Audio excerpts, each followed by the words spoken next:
Alright, so we just completed the gross income tab of the spreadsheet for calculating unit cost of production of a cow-calf enterprise, and now we're ready to move on to the feed cost tab. So when I click on feed cost, the first thing is pasture rent, and it gives us several different ways to account for this. Looks like I've put some numbers in there already.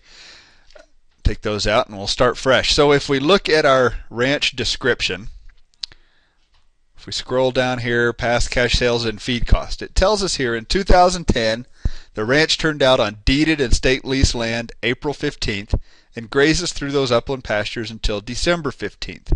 State land payment was about $1,500 per year. Okay, so here's where we need to value that deeded grazing land and make a payment to our land business that our cows are going to pay. So if we didn't have cows, what would be the value of that grazing land? Well, we can see that we turned out in April and we grazed till December. So grazing from April 15th to December 15th is about 8 months of grazing. Okay, our calves were weaned on November 1st, and on December 15th, cows came home to hay meadows and grazed, and hay feeding began on February 1st. And we know that a cow-calf pair on deeded land is valued around $22 in the area, or $17 per AUM. If you're not familiar with AUM, that's an animal unit month, and that's about 1,000 pound equivalent of a grazing animal. So if 1,000 pound is worth $17, then a cow-calf pair is worth about $22. Okay, so let's do a little bit of math here, and we'll switch over to our spreadsheet on pasture rent. So if we say we have 8 months of grazing, and how many cows did we have? Well, we've got about 325 breeding females. So let's use that number. Let's ignore bulls for the short time. So if we have 8 months of grazing and we have 325 animals that are grazing during those 8 months, and a cow-calf pair is worth about $22 per month in the area, then we just multiply those across. So 8 months times 325 animals times the $22 per month, okay, it's going to be worth about $57,200 is the grazing value that that our cow-calf animals are going to take from that April till December. Okay, so let's put that in here, and I'm just going to plug it right into the total. Okay, 57,200. I'm not going to use any of these formulas that help us calculate it. If that makes it easier for you, then by all means go ahead and do that. Okay, so $57,200. That's what our cow-calf business is going to pay the land business for use of that grazing land. Now here's a spot to put in public land payments. I'm going to assume that the land business is making those public land payments because I'm paying for that grazing land. So let's ignore those for the meantime. Meadow regrowth. Okay, let's go back to our spreadsheet or to our ranch description, and we grazed through those till December 15th. Okay, calves were weaned on November 1st, so we assume cows are kicked back out as dry cows until December 15th. On December 15th, those cows come home to hay meadows and they graze until February 1st. So again, let's value that grazing of that aftermath on our hay meadows. So we graze out there the entire month of January and half the month of December. So let's just use those same values for grazing. So again, we're going to graze out there for 1.5 months. Okay, I've got 325 females grazing out there. Now we got dry cows instead of cow-calf pairs, so let's change that from 22. Let's take it down to 20. Okay, and then the same math, we just multiply those across, and we see that I'm going to value the grazing of that aftermath forage at about $9,750. Okay, $9,750. Okay, and I'm just going to put that in there as a total herd cost for the meadow regrowth. So now you can see, and again, that's a payment made from our cow-calf business to our land business. We valued that forage that our land business is providing those cows.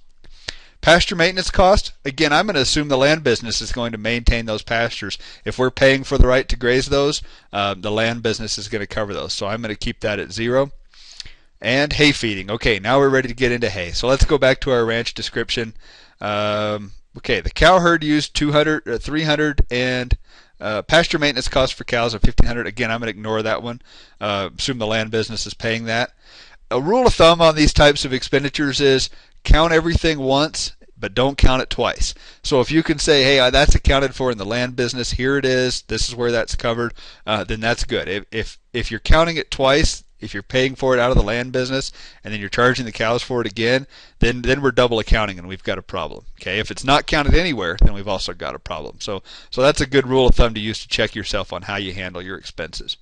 Okay, the cow herd uses 350 tons of hay, and we're going to value that at $90 a ton during that year. So 350 at $90, 350 tons of hay at $90 per ton. So there's our hay cost for the ranch and hay cost per cow. Okay, supplemental feed. Let's see what else we got in there. The cow herd used $6,000 of other feed, including salt, mineral, protein, etc. So this rancher just lumped the rest of the feed after he got through his hay and just came out to that $6,000 figure. So let's just throw that in here somewhere, and I'm just going to stick it in right here at $6,000. Okay. So you see, you can work this spreadsheet however you'd like to do it. Just be sure that all those numbers are counted in there. So that looks like it. Let's check our, yep, okay, we've got it all in there in terms of feed costs. So that takes care of our feed cost for the cow herd. Again, one of the tricks is determining what your pasture land is valued. Where we use $22 per cow-calf pair, it's going to be different in your area. Just find what that market average is. You can call your local extension office, call folks that rent pasture in the area, but be sure you're valuing that at a reasonable market rate. Okay, and then we use $20 for dry cows grazing aftermath on hay meadows in the wintertime. So whatever that number is, just be sure you're being fair with yourself. That's probably the trickiest part of this feed cost spreadsheet, is determining that. But once you do, so then we look at the math. Essentially, our total feed costs for the cow herd are right at $104,000. That's the equivalent of $321 per cow on January 1. Okay. Now this 62.77, this is total feed cost per hundredweight of steer calf. Okay. If you remember back in the gross income spreadsheet, we talked about this number, hundredweight of steer calf equivalents, this 5.1. So in order to get that number in terms of per steer calf, per hundredweight of steer calf, we took this feed cost per cow, $321, and divided it by that 5.1, which gives us 62.77. So what does that mean? Well, we remember we're selling a steer calf for $125 per hundredweight. Okay, this means that of that $125 we're getting, it's costing us $62.77 of that to feed that cow. Okay, in order to buy that pasture for that cow, in order to buy the hay for that cow and all the supplemental feed, of that $125, we've spent $62.77 on that. So that means that we have left, we've got $62.23 left in order to pay all of our livestock costs, pay our overhead costs, and still make a profit. So that's what that number is. And when we get to our summary tab, you'll see where we bring all those together. So, all right, so we're done with the feed cost tab now and ready to move on to the livestock cost.